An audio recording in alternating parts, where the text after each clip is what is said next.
Huwag kang manghinayang kung ngayon ay nabigo ka. Tandaan mo, mas magandang nabigo ka dahil nasubukan mo na,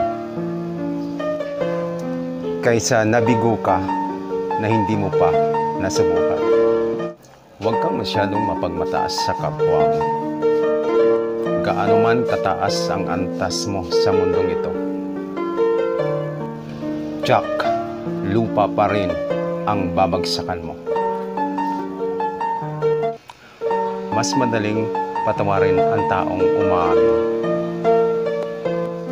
kaysa nahuli na nga, sinungaling pa rin. Kapag hinusgahan ka nila, hayaan mo na lang sila. Gawin mo na lang itong inspirasyon para maging matatag ka. Thank you for watching, guys, and see you on my next video. Bye-bye. God bless us all.